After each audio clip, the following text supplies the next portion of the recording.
Alors, nous allons maintenant dans cette photographie voir un autre outil, un outil qui s'appelle l'outil suppression des défauts. Donc je vais cliquer dessus, et ici on va voir que dans mon image, eh bien, j'ai des petites choses, des petites poussières en suspension. Donc pour réaliser cette photo, j'ai utilisé un ventilateur, donc j'ai mes cheveux qui volent un petit peu, mais j'ai aussi des poussières, des choses qui viennent se fixer, etc.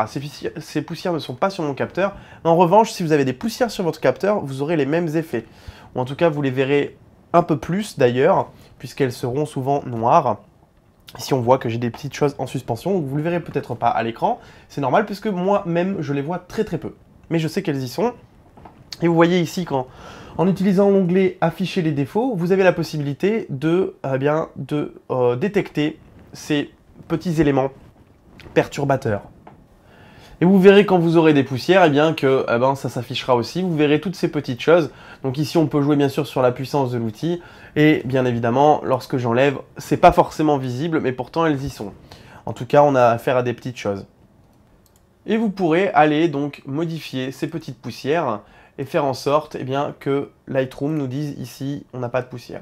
En revanche, attention, ce genre de choses est un petit peu compliqué à faire dans l'outil par défaut. Pourquoi? Eh bien parce que ici, Lightroom va aller chercher une zone de correction, on va dire. Et si Lightroom utilise par exemple une zone qui n'est pas appropriée, on le voit ici, on aura une correction qui ne sera pas intéressante. Donc attention quand vous avez des images un peu complexes, là c'est pas le cas, on a un fond qui est uni, mais attention si vous avez des images un peu complexes, à ne pas utiliser cet outil-là quand vous faites votre retouche. Utilisez-le pour voir où sont les poussières et faites votre retouche sans lui. Alors ici on est sur un fond uni, donc on sait que Lightroom va quand même très très bien se débrouiller, donc il n'y a pas de souci. J'utilise un outil quand même très très gros par rapport à la taille de mes poussières, mais voilà, c'était simplement pour vous montrer. L'outil correcteur peut nous servir également à, on va dire, enlever un bouton ou un grain de beauté. On le voit ici par exemple, j'ai un grain de beauté. Je pourrais très bien enlever un grain de beauté. Et vous voyez qu'ici, quand j'enlève mon outil, on voit que vraiment la retouche est vraiment très propre. Et bien évidemment, ici, vu que je suis sur quelque chose de caractéristique pour mon modèle, je vais lui laisser son joli grain de beauté. En revanche, attention, dans les zones un petit peu transitoires, on va dire par exemple ici, vous avez une arête avec d'un côté des pixels très noirs et de l'autre des pixels très clairs. Qu'est-ce qui va se passer lorsque je vais être en bordure de, on va dire, de ce genre de zone? Eh bien, on le voit, on a des problèmes qui se posent. Pourquoi? Eh bien, parce que même si j'utilise une zone qui va se rapprocher vraiment de ma zone de départ, eh bien, on a des problèmes parce que Lightroom va calculer aussi en fonction des pixels qui se trouvent autour de lui. Et autour de lui, ici, il y a du noir, donc forcément, eh bien, vous allez avoir des petits soucis. Alors, vous pouvez utiliser aussi cet outil sur des rides. Alors, pour cela, on va essayer d'aller chercher une ride, justement. Donc, ici, j'ai pas forcément... donc, j'ai une zone très, on va dire, anxiogène. Qu'est-ce que je suis en train de faire? La taille de mon pinceau, voilà. Donc ici, ça va être compliqué d'obtenir un résultat intéressant. Mais imaginez que vous ayez une ride donc, au milieu de votre image. Vous pouvez faire un cliquer et glisser.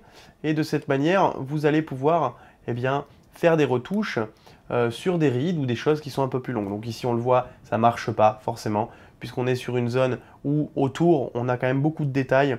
Et on est dans une zone très détaillée. Donc ici, ça ne va pas fonctionner. On pourrait peut-être trouver un autre exemple. Donc tout à l'heure, j'étais dans une image. Je devais être là-dedans. Ouais, c'était peut-être cette image. Voilà, vous voyez ici, on a une ride. Et puis, on va pouvoir utiliser, donc, avec un outil peut-être un peu plus gros cette fois-ci, un cliquer-glisser pour effectivement faire une retouche. Alors là, c'est vraiment de la retouche de barbare. Mais vous voyez qu'on a quand même bien enlevé notre ride et on a un résultat vraiment très satisfaisant. Donc effectivement, on va dire que Lightroom a atteint très rapidement ses limites sur ce genre de retouche et il vaut quand même mieux utiliser Photoshop qui sera quand même beaucoup plus performant. Mais on voit que c'est un outil de dépannage quand même assez intéressant. Alors, l'outil anti-yeux rouges que l'on va retrouver ici, c'est pas très compliqué à utiliser. Malheureusement, j'ai pas de photographie pour vous illustrer mes propos, mais en tout cas, parce que j'ai pas de photo avec des yeux rouges, mais vous allez voir que c'est vraiment pas compliqué. Alors, l'effet anti-yeux rouges, l'effet des yeux rouges, pardon, qu'est-ce que c'est? Alors, c'est un effet qui apparaît sur certaines photos lorsque vous utilisez un flash dans l'axe des yeux du sujet. Alors, dans le fond de l'œil, il faut savoir qu'il y a une membrane qui s'appelle la choroïde, et cette membrane est composée de beaucoup de vaisseaux sanguins. Et donc ça donne, en règle générale, cette couleur assez rouge à vos pupilles. Alors, pourquoi? Eh bien, souvent parce que vous utilisez un flash dans des milieux où justement il y a très peu de lumière, et c'est pour ça que vous utilisez un flash. Dans un milieu où il y a très peu de lumière, la pupille de l'être humain, on va dire, et même des animaux, a tendance à se dilater pour justement laisser rentrer beaucoup plus de lumière. Et donc, on voit eh bien, le fond de cet œil quand on est vraiment dans l'axe, et cette membrane va justement réfléchir la lumière de votre flash de manière très forte et très puissante, et c'est ce qui donne souvent donc cet effet des yeux rouges à vos yeux, et qui nous fait ressembler en règle générale à des petits lapins albinos. Voilà. Donc cet outil est très efficace, je l'ai utilisé il y a très longtemps et je sais plus trop comment, mais je sais que ça marche assez bien, on va dire. Donc voilà. Donc lorsque vous rencontrez ce phénomène, eh ben, vous pourrez utiliser cet outil. Il vous suffit de cliquer sur l'œil, donc en l'occurrence, voilà, bon ici il nous dit que ça marche pas très bien. Voilà, il me dit que ça marche pas, puisque forcément, bah, j'ai pas des yeux rouges, mais voilà. Vous avez deux possibilités, les yeux rouges, donc c'est on va dire, pour les copains, les copines, et si vous photographiez des animaux, et ben vous avez une fonction des yeux d'animaux. C'est vraiment pas facile à dire, hein. Yeux d'animaux, enfin bref, peu importe. Voilà. Donc on va, bien sûr, par un CTRL-Z. Alors ça, c'est un raccourci dont j'ai pas parlé. Mais bien sûr, le CTRL-Z, tout le monde le connaît. C'est le raccourci qui vous permet de faire édition annulée. Donc ça, c'est très pratique. Et CTRL, alors, c'est pas le même dans Photoshop, donc il faut se méfier. Vous avez CTRL-Z qui vous permet d'aller en arrière, et CTRL-Y qui vous permet de rétablir. Donc c'est l'effet inverse. Donc ce petit rectangle ici, c'est le filtre gradué. Alors le filtre gradué, c'est un outil qui vous permet d'appliquer un réglage de manière progressive dans une zone de l'image. Je vous montre. Vous pouvez donc utiliser ce petit filtre gradué, vous l'étendez à la taille que vous voulez, vous pouvez même l'agrandir si vous le désirez a posteriori, ou le réduire.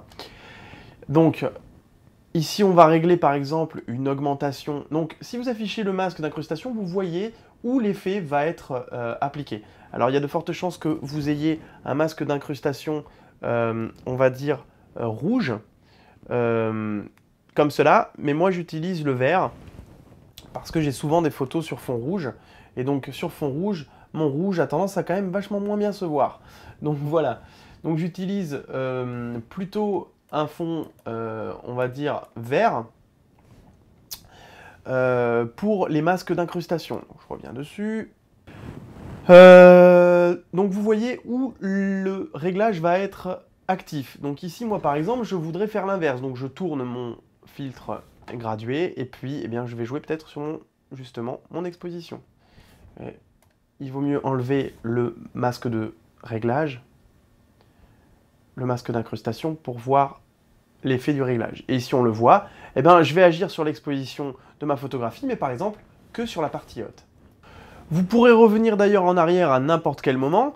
Il vous suffira de recliquer sur l'onglet filtre gradué, puis sur la petite épingle qui correspond, et puis eh bien, aller vers un réglage peut-être un petit peu plus raisonnable. L'avantage de Lightroom, ça va être de pouvoir justement à chaque fois revenir en arrière de manière totalement non destructive. Donc si un réglage ne vous plaît pas, vous pouvez à tout moment le modifier. À partir du moment, bien sûr, où vous travaillez au format RAW. Cela m'amène donc à vous parler du filtre radial. Donc le filtre radial, c'est celui qui est juste à côté. Le filtre radial, c'est le même principe qu'un filtre gradué, à part que, eh bien, on va agir sur un filtre circulaire. Donc ici, vous avez vu, je peux en changer l'orientation, aussi la taille, etc., etc., et le déplacer. Et ici, en réalité, eh ben, par exemple, si je voulais recentrer un petit peu mon lecteur, le lecteur de mon image sur le visage de mon sujet, eh bien ici, je pourrais utiliser la l'exposition. Mais il faudrait bien sûr que j'inverse le masque ici, donc avec cette petite option, pour eh bien, recentrer la lumière dessus. Donc ici on voit que c'est quand même beaucoup trop important, mais par exemple ici, bah, j'ai une augmentation de mon exposition au niveau de mon visage. Et tout de suite, l'œil va être attiré par la lumière. Alors ici c'est pas forcément un traitement intéressant, mais c'est pour vous montrer le filtre radial. Vous avez la possibilité aussi de régler ce contour progressif. Alors, ce contour progressif, qu'est-ce que c'est? Bah, vous allez vous en rendre compte quand je vais afficher donc, le masque d'incrustation. Eh bien, vous voyez que plus je vais vers une valeur importante et plus, on va dire, la transition est diffuse, et plus eh bien, je vais aller vers 0, et plus la transition sera même quasiment inexistante à 0. On le voit ici. Par exemple, si je faisais quelque chose de très prononcé, ça se verrait tout de suite.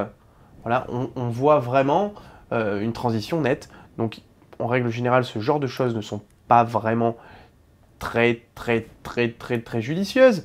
Mais enfin bon, vous voyez, sachez que vous pouvez régler justement la transition de votre réglage, de façon à avoir quelque chose, par exemple, de très diffus. Et bien sûr, ici, on va supprimer ça, parce que c'est dégueulasse. Voilà. Et enfin, le pinceau. Alors, le pinceau, on a quand même beaucoup de choses à dire dessus. Alors, pour utiliser le pinceau, je vais vous montrer... on va aller justement vers une notion, voilà, on va aller vers du noir, et puis comme ça on va voir vraiment les effets de notre pinceau dans notre image. Alors l'exposition, ici on va jouer sur l'exposition, vous l'avez compris, eh bien vous avez la possibilité de peindre dans votre image, toujours pareil, vous pouvez afficher le masque ou pas d'ailleurs, donc ici moi je l'affiche en vert, ici je vais même l'enlever, comme ça vous verrez les choses. Donc si j'appuie sur la touche majuscule en même temps, eh ben, je peux tirer des lignes droites, donc ça c'est plutôt pratique. Et on va voir eh bien, que ici on a quelque chose donc, de quand même très radical au niveau des transitions, mais vous pouvez aussi régler votre contour progressif de cette manière. Voilà, de façon à avoir quelque chose de beaucoup plus diffus, on le voit ici. Donc ce pinceau de retouche, eh bien, on va pouvoir l'utiliser sur beaucoup de choses là cette fois-ci. Par exemple, lorsque vous voudrez faire des désaturations partielles, puisque de toute façon, pas mal de débutants veulent en faire à un moment donné ou à un autre. Donc je ne vais pas vous en dissuader tout de suite. En tout cas, vous avez la possibilité eh bien, justement d'utiliser ce pinceau avec la saturation pour pouvoir aller désaturer des zones dans votre image. Par exemple ici, on pourrait très rapidement vous montrer ce que ça pourrait donner.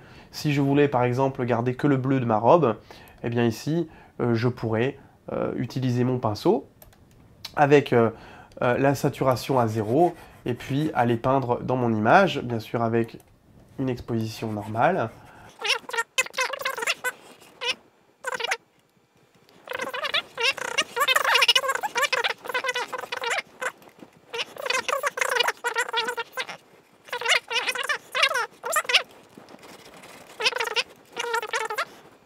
Donc voilà, on est vraiment sur quelque chose de horrible, mais c'est pas grave. Voilà, c'était pour vous montrer qu'on peut faire quelque chose. Voilà, rien qu'avec ce pinceau, on peut faire des choses de ce style-là. On voit ici qu'il nous reste de la couleur. Enfin bref, peu importe. On n'est pas là pour retoucher. Voilà, on peut jouer sur la clarté, sur beaucoup de choses de manière justement locale. C'est le principe du pinceau, c'est de faire de la retouche locale. Donc ici, bien sûr, je vais revenir en arrière quand même parce que c'est pas cool ce que j'ai fait. Voilà. Et voilà. Donc vous avez vu que j'ai sous-exposé ma photographie pour pouvoir justement réexposer comme on l'a fait tout à l'heure. Et maintenant je vais vous parler du débit. Donc le débit c'est très simple. Le débit, ici je l'ai limité à une valeur de 30%. Eh bien vous allez voir que lorsque vous appliquez votre réglage, votre réglage s'applique qu'à 30%. Et il va falloir passer dessus plusieurs fois. Eh bien voilà, plus de 3 fois pour avoir le réglage à 100%. C'est donc une manière de limiter, on va dire, votre réglage. Et donc, vous pouvez limiter grâce au débit. Maintenant, l'outil densité, lui, permet de limiter votre réglage à une certaine valeur. Et je vais me mettre, par exemple, on va dire à 70%. Et à 70%, si je trace comme tout à l'heure, avec un débit à 30%, eh bien, je fais un premier passage, puis un certain nombre de passages. Et vous voyez qu'au bout d'un moment, eh ben, ça bouge plus. Et vous pouvez passer 1 million de fois dessus, eh ben, ça ne bougera plus. Alors, ce sont des choses que j'utilise absolument jamais. Pourquoi? Eh bien, parce qu'en règle générale, lorsque je fais un réglage sur une photographie que je l'applique à 100%, et puis derrière, si besoin, eh bien, je vais justement aller peaufiner mon réglage. Je vous donne un exemple. Si imaginons que ici, je vais me mettre à plus 4%, à plus 4 IL au niveau de mon exposition. Je vais m'en mettre à un débit de 100%. Eh ben, je vais faire ma retouche. Et puis si je me rends compte que c'était peut-être un petit peu trop puissant, justement je vais jouer sur mon exposition et peut-être minorer, on va dire, mon réglage a posteriori. Mais je n'utilise pas vraiment la notion de débit et de densité, ce qui va correspondre un peu, c'est pareil, sous Photoshop, au débit et au flux. Donc voilà. Mais sachez que ça existe. Donc je vais utiliser cette photographie pour vous parler du masquage automatique. Le masquage automatique va vous permettre, quand vous peignez, justement de ne pas déborder. Donc c'est assez pratique. Ici par exemple on a des zones qui sont quand même très différentes. Donc ici on a du orange et puis ici derrière on a du bleu. Donc le masquage automatique va nous permettre de ne pas déborder. Et pour ça on va le voir tout de suite. Alors vous voyez par exemple ici, nous avons la possibilité, disons de...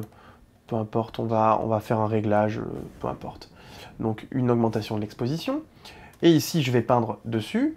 Alors, ici, je suis sans le masquage automatique. Et on le voit, lorsque je déborde, ça déborde, hein, forcément. Donc, ça marche pas très bien.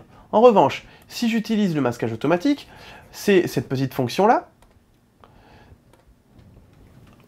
Vous avez aussi la possibilité d'appuyer sur la touche A pour l'activer. Vous voyez, vous l'activez, vous la désactivez. Eh bien, vous allez ne pas déborder et vous voyez, votre réglage n'apparaîtra que sur la peau. Donc très efficace. Par contre, à l'intérieur, quand vous ferez du remplissage, vous aurez des petits soucis. Regardez.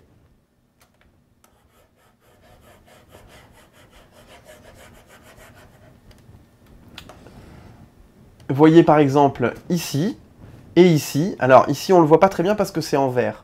Donc je vais faire Maj plus O, et vous allez voir que je vais changer la couleur de mon mode d'incrustation. Donc par exemple si je me mets en rouge, vous voyez, ou plutôt en blanc, ça sera plus visible. Ici on voit qu'il y a pas mal de petits pixels qui n'ont pas été pris en compte. Et ici aussi au niveau du rouge. Et vous retrouverez ça de temps en temps. Donc voyons si je continue.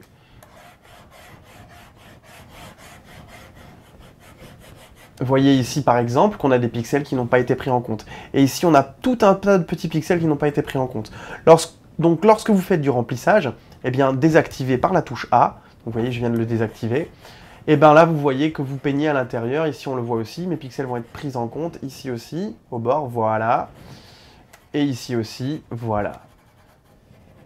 Et du coup, quand vous faites du remplissage, n'utilisez pas cette fonction automatique, et lorsque vous vous rapprochez d'un bord, vous avez simplement à utiliser la touche A de votre clavier, et comme ça, vous ne débordez pas. Alors ici, on va avoir un problème. Pourquoi? Parce qu'on a deux couleurs qui sont relativement proches. Donc vous voyez, si je peins, normalement, à un moment donné, non, ça va. Ça se passe assez bien. Ah, vous voyez, ici, paf, ça a merdé. Parce qu'on avait des pixels qui étaient peut-être un petit peu trop proches. Voilà. Donc ici, ça ne fonctionne pas. Vous pouvez utiliser la touche Alt de votre clavier pour repeindre dans l'autre sens. Donc ça, c'est très facile. Donc vous enlevez le réglage avec la touche Alt.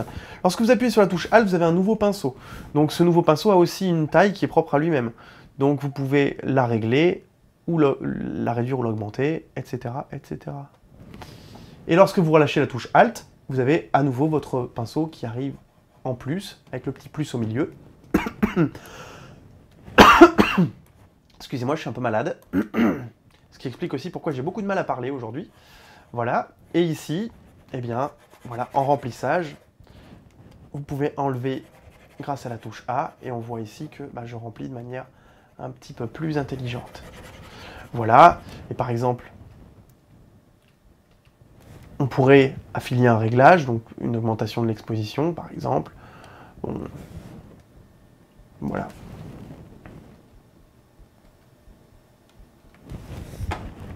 Vous avez la possibilité de le mettre en noir, en vert ou en rouge, ou de l'enlever, carrément.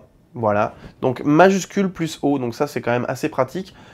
Quand est-ce que c'est pratique? Imaginez que vous êtes en rouge, puisque c'est souvent en règle générale ce qui est proposé de base et par défaut. Si vous êtes en rouge mais que vous travaillez sur une photo qui est rouge, bah vous allez avoir du mal quand même à voir votre masque d'incrustation, donc c'est pas très pratique. Donc c'est pour ça que les concepteurs de Lightroom ont décidé de pouvoir avoir justement des masques d'incrustation qui soient de couleurs différentes. Et oui, parce qu'ils sont quand même vachement malins chez Lightroom, chez Adobe. Et voilà. Et vous pourrez par exemple ici, de manière assez rapide, donc là je vais appuyer sur A, voilà, et clac. Vous avez vu en un coup de pinceau, je suis resté sur mon épaule sans déborder sur les pixels bleus. Voilà. Clac. Clac. Alors ici ça va être difficile vu la taille de mon pinceau, mais vous voyez que ça marche quand même. J'ai été réglé que sur mes cheveux, donc c'est quand même assez pratique. Et bien ici on pourrait par exemple faire un réglage de contraste. Donc voyons. Et ici, vous voyez que je n'agis que sur mon visage, sur les contrastes de mon visage. Donc quand même très très pratique et très efficace.